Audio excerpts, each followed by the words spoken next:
解放军演习贴近实战，美国可不敢介入台海。美智库模拟介入台海，不到1个月，美国就会知道什么叫做后悔，至少损失2艘航母。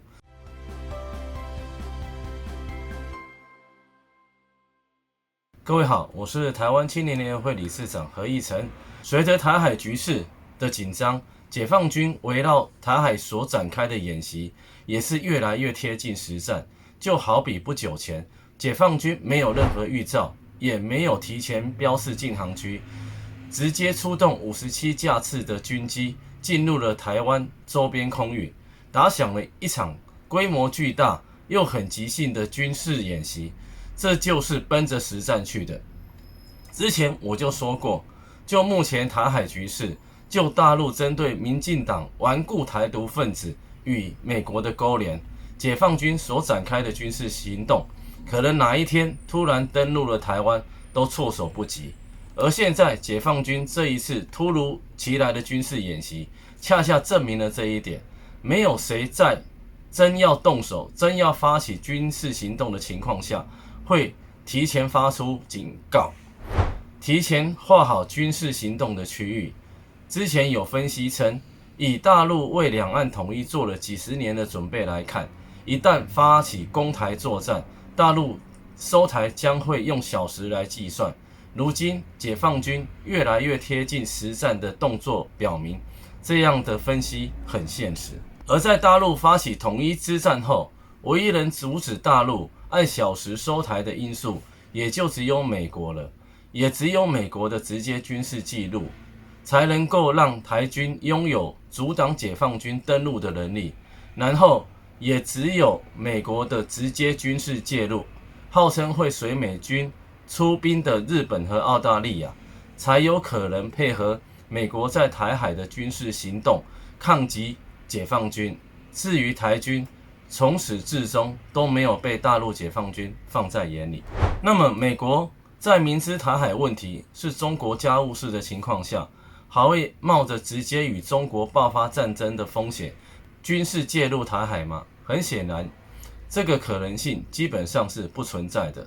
台海局势和俄乌局势完全不同，美国别说直接军事介入台海了，就算台海爆发冲突，美国也不敢像军事援助乌克兰那样，在台海冲突中用军事援助来操控冲突，这是立场问题。美国通过军事援助操控俄乌冲突，俄罗斯不能报复美国，不能直接对美国发起军事打击。但如果美国胆敢介入台海，尤其是以军事方面的种种行动，或者是通过军事援助介入台海冲突，解放军完全有理由对美国发起军事打击。所以美国要是真想介入台海，那就得考虑到底值不值得，又打不打得过中国的问题。于是在军事介入台海值不值，又打不打得过中国的问题上，美国智库进行了一场最大规模的兵棋推演，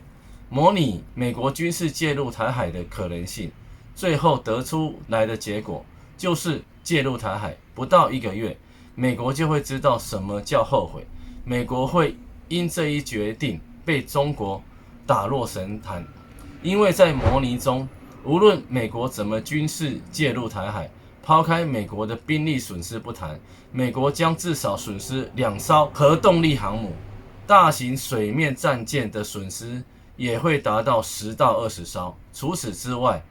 美国在日本的军事基地将会遭到中国全面性的军事打击，而在东风导弹和海空力量的综合打击下，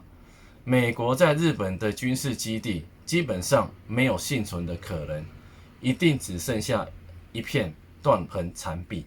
这么大的损失必将让美国伤筋动骨，还无法阻止大陆完成两岸统一的目标。你说美国还胆敢介入台海问题吗？要知道，美国霸权地位本就已经不是那么稳固，而军事力量又是美国维系霸权的主要手段。